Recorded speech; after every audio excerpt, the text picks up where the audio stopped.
phone and the iPad. But slowly, I'm going to get a little better. What's up, everybody? It's Taylor, back after like a month and a half because of, COVID. Anyways, everybody getting that Megatron nowadays. But we're about to start recording, so stay tuned, everybody. 3, 2, 1. What's going on, everybody? It's Taylor Talks and back finally with another podcast after about a month and a half because of clearly COVID, unfortunately. And thankfully, Montana is here, nice and healthy. How we doing, miss? I'm doing great. I feel good. Hell yeah. And you got some company. We have Heidi. This is my dog, Heidi. Oh, you're so cute. If you want to see Heidi, you got to go to YouTube or Instagram. Yeah. Okay, you got to see her face. She's so adorable. She's a wiener dog, right? Yes, she's a dachshund. Yeah. Dachshund wiener dog? Same thing. Yeah, same thing. I'm terrible with my dogs. One day I will have my own dog, but I can't, as you can tell. I'm never home. Anyways, Montana. What's your full name? My full name is Montana. My middle name is Joanna. Standish is my last name. Standish. And what is that from? Like the background exactly? Oh, because it doesn't sound Santa Fean. No, it's not. Yeah, no, it's not. Standish is, well, I guess that's like a British name, but that's a long story. I'm actually German, and Standish was a name that like my German family had to take after the war when they came here to seem British because people actually weren't very keen on the Germans at that point. Really? Yeah. Well, yeah. I can tell. Well, So curious. So the last name is a fake name, kind of. Oh, it's just made up. I was like, all right, well. They just chose one. Yeah. Standish. Yeah, and then Joanna is my grandma's name, so, How lovely. Homage. Yeah. Where were you living before you moved over here to New Mexico? I grew up I was born in California. I moved here when I was very little, so I grew up in Santa Fe. I went to college in the Midwest for 4 years. I lived in Barcelona for 6 months while I was in college. Cool. And then I moved back here to Santa Fe. I don't know when that was, 2006. No, 2010. I don't know. Somewhere around there. Between 6 and 10. A long time ago, and I've just been here ever since, so it's home. And what made you come back to Santa Fe? I mean, you could have stayed in Barcelona or went to California. Yeah, What was it about Santa Fe that? I studied creative writing in college. I was about to go to do some creative writing program somewhere else. I came back for the summer, and then I actually decided to switch gears, and I went to massage school here. No way. Yeah. High five. Yeah. Oh my god. Oh yeah, you were interested in that. I was gonna get into it, but they didn't accept my religious exempt because I don't want the vaccine. Oh yeah. Yeah. Those who have it, good for you. But, that's awesome. I'm a little jealous about that. And so you did graduate. Are you still doing that? Is that still like a side job? Massage part. Yeah, I'm still a licensed therapist. I worked at 10,000 Waves for a long time, for like a decade. Jealous. I don't do it as my full thing anymore. But it's nice to have that as a skill. Yeah. What about now? What are you doing for income? Like, what are you? Yeah, I work. I work at my family's naturopathic doctor's office. I'm like the office manager there, so I do a little bit of massage there too. Oh, okay. But it's my brother-in-law is a doctor of Oriental medicine. His mom is a naturopathic doctor.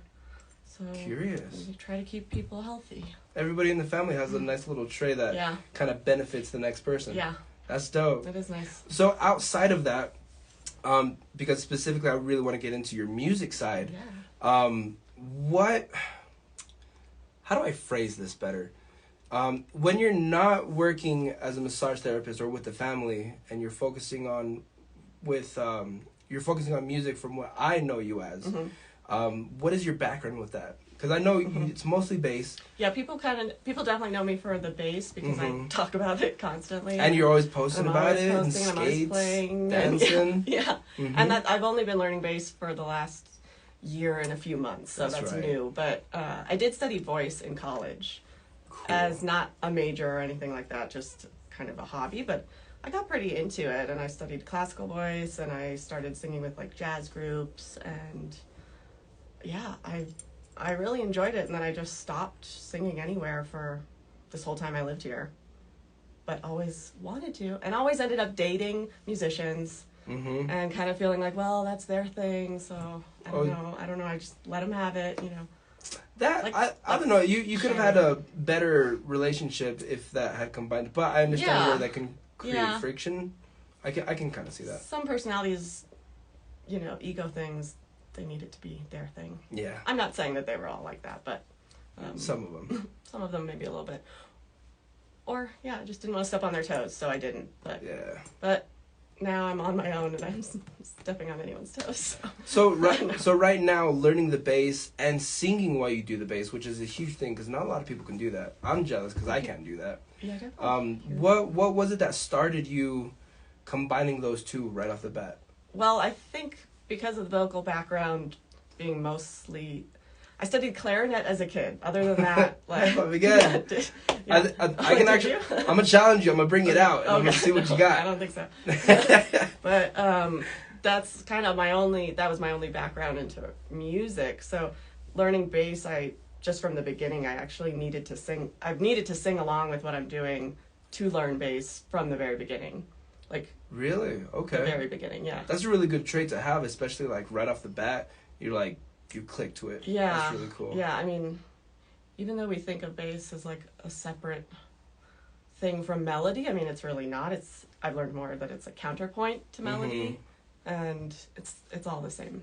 Right. Stuff, like when you listen to music, it has the bass melody. Yeah, it's a bass melody. It's the bottom part of the melody, and the vocal melody's up here. But it is nice to realize that and work with both of them. And you're right, it is challenging too. Yeah, but I mean, as soon as you started in the beginning with both of them together, it's just it's kind of like organic, basically. It's organic, yeah. Organic. Yeah. Definitely. And then the both times that I did hear you sing, which thank you for participating with the fun. Shows. Yeah. And another question that just popped up: have you involved yourself with any other artists? Because I know I saw you with that drummer. Yeah, definitely. I'm working with different people. People ask me sometimes if I'm in a band, and I have a couple projects. Cool. But I do my own thing a lot too, and I like that. And I like doing open mics where it's just me, bass and singing, and it's unusual. It's its own thing. Yeah. So. It's only unusual because we're so used to having or seeing or listening to such a large group. Do everything, and there's so many different elements to it. And then you're just on the stage with your bass, just singing. And maybe because some people are not used to that, they're just. It's like when you listen to kind of like Mozart. You know what I mean? You just sit there and you just enjoy it because your voice is. Thank you. When you hit those high notes, if you guys have not heard these pipes, go to my Facebook page, Taylor Talks, and go to my video section. Oh, is that still on there? Yeah, it's still on there. And go to you were the second person, right? To perform? Oh yeah, it's pretty early on in there. Second. So around 8 p.m. Go to 8 p.m. Or no. Go 40 minutes into the video and you will see her, okay? It's amazing. She's oh my gosh. And talking more about that, you are associated with other projects. Can we expect anything out of these projects? I hope so. Definitely hope so. Can we see anything on YouTube, Spotify? Not yet. Not yet. But soon, I hope. I actually just met some people that I'm just going to be singing with. They already have a bass player that they like, and he's good. And I'm just doing vocals with them. And they're trying to get some demo stuff out and start playing some shows out soon. We're just getting our whole set list thing together, but okay. That's fun because that's just singing, and I can have dance moves and. Yeah, you have more freedom around the stage. Yeah. Is that something that you're comfortable with? That you specifically isolate the vocals, or would you rather be playing and doing vocals? I'd rather have all the projects going. So that's kind of what I'm doing, Right. When I'm by myself at open mics, I can sing and do bass and do my own weird arrangements, and that's lovely. And then it's nice to just be able to sing and let loose and dance and have someone else figuring out all those bass lines. Gotcha. And then it's nice to just play bass. There's there's obviously so many great musicians here, and I've a lot of potential. Started to jam with people. I live in Madrid now. I think you knew that, Madrid, New Mexico. I didn't know that actually. And that's where they filmed Hot Rods, right? Oh no, it's that other one. Wild Hogs. Wild. There you go. That should not be our claim to fame at all. I remember I drove by there once and I saw the cafe and I'm like, of course. Silly. Of course. Yeah, it's pretty silly. But there's a lot of great musicians out there. There's music almost every night of the week. Live music, Have you performed over there? Yeah, I've been playing there with some of the blues people that are there. So I'm learning a lot just from sitting in and playing blues with them. Yeah. Got you. Yeah. What how do I ask this?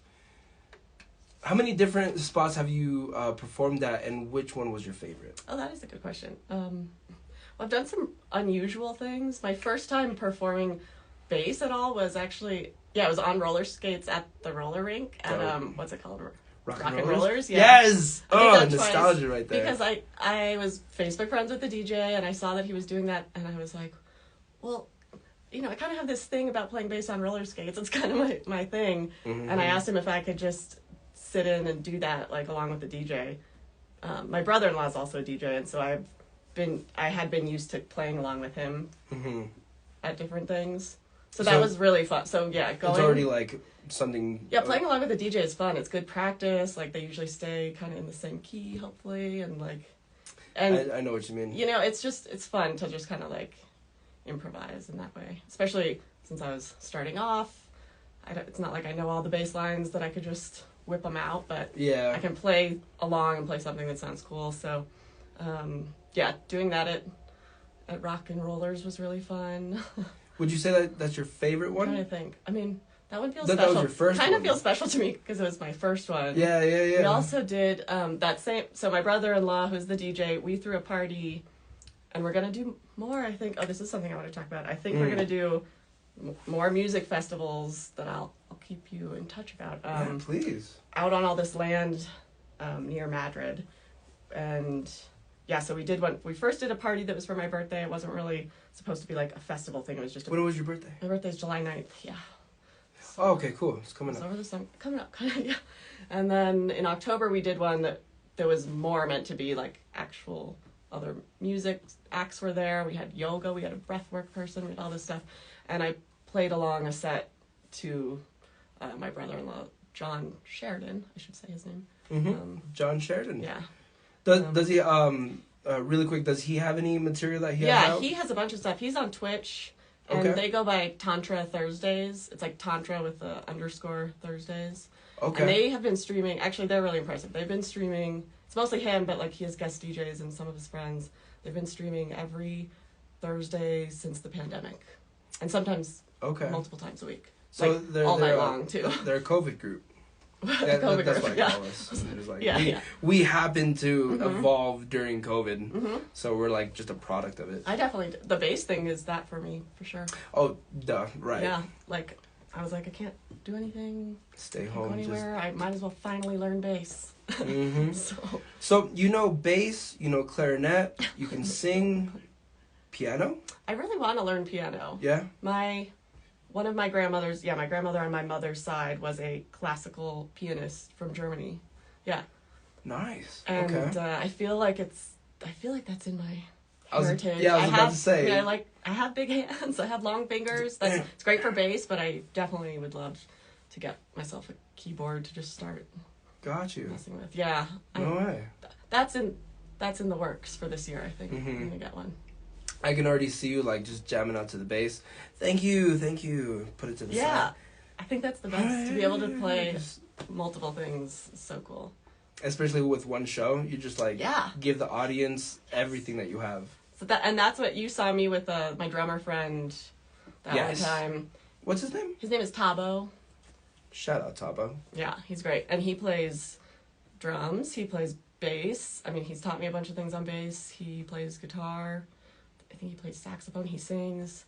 Ooh, sounds like my kind of guy. Yeah, he does everything. And so our kind of concept for we call it our band, and we don't really want anyone else in it. I That's want us okay. I just want us to loop guitar stuff and have it be invisible guitar player. I think that'd be funny.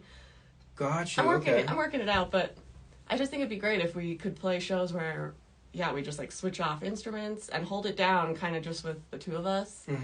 And it's especially funny for bass and drums because those are like the people in the background that aren't the front men that no one ever cares about. So you guys are getting like the so like full if we were just the ones, I know exactly. I think that'd be just a fun. That's my experiment of that. Yeah. Got you. Yeah. By the way, I don't know if you know this. They have this this wow, what do you call it? It's a pad. It's a rolling pad. And you basically just hit it with a stick, and it plays whatever track you want it to. I think that would be amazing. Ooh, you'll have to send me a link on that. Yeah. Yeah, it's really amazing. My friend Gabe, shout out to you, sexy man.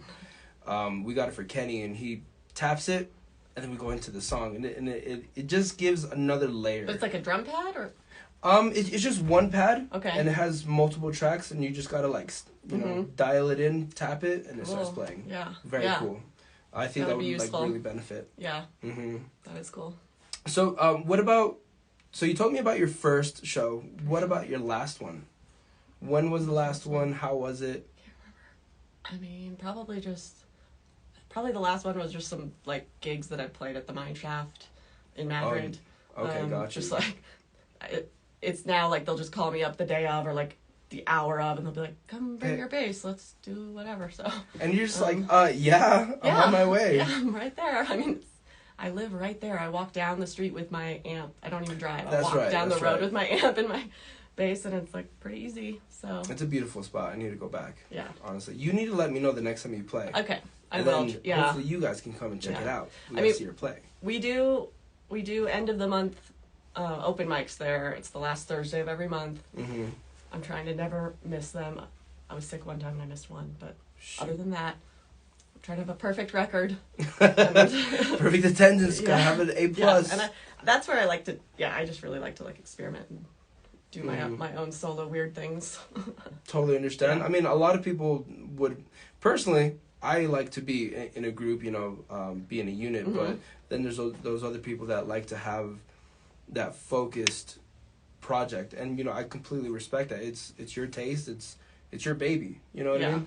I totally see that. Well, it's been really nice working with people, and I do like that part of it, the community part of bands and just the creativity that comes out of that. But yeah, there's something to be said for when you're on your own, you can practice the thing as many times as you want. Like you can really call the shots with what you're doing and not rely on like who's flaking out on you on any given day, or, you know. I know. So that's. Oh no. Yeah, I'm looking at you. I hope you're watching. He didn't make it to last practice, and he said he was going to. Anyways, whatever.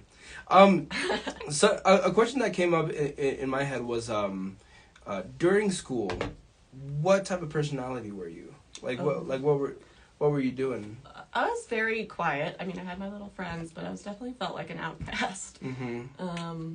Yeah. I was very bookish. Yeah. You know, into the writing, into the arts. I mean, I guess I was into singing even when I was really little. I sang at that 4th grade talent show. Ooh. Burn the place down. Another high five. Yeah. Dude, I didn't know I had so many things in common with you. That's crazy. Yeah, you did the talent show circuit. Well, okay, no, I tried to in elementary school, but they were like, okay, we only have like 4 people who want to do it, so we have to cancel it. Oh. And I'm like, bro. Oh, mine was popular, yeah. I got all the lyrics, I got all this, like the whole song, like, assholes. Whatever. Well, you're still getting your chance. I hope for more of them, honestly. Yeah. So you were the bookworm type of kid in school, and then you flourished during high school, during college. Let's call it college flourish. Yeah, there you go. And college was in No, I did a semester abroad in Barcelona, but I was in the middle of nowhere, Illinois, like corn fields. Illinois? Yeah. Kind of close to Chicago. I mean, 3-hour train ride to Chicago, but... Got you, okay. Definitely a different place from New Mexico, for sure. Well, I'm just glad that you came here to, like, offer your talents, because, you know, though we do have a lot of it, we don't have too many people that are willing to be putting it out there, unfortunately. It's probably true, to some degree. Anything you might want to add before we cut for this first part? I think that's it. That's it for now? Yeah, that's great. All right, no problem. So, we will be right back, guys. We are going to get into the future plans. We are going to get into the influences. We are going to get into the favorites. Your dogs. And we're going to talk to Heidi a little bit. Yeah, Heidi, tell the people cute. what you think. I know. Can you sniff it? What is this? Can I hear a sniff? Lick it. Oh, maybe not. No. We tried. All right. See you guys in a minute. Love y'all.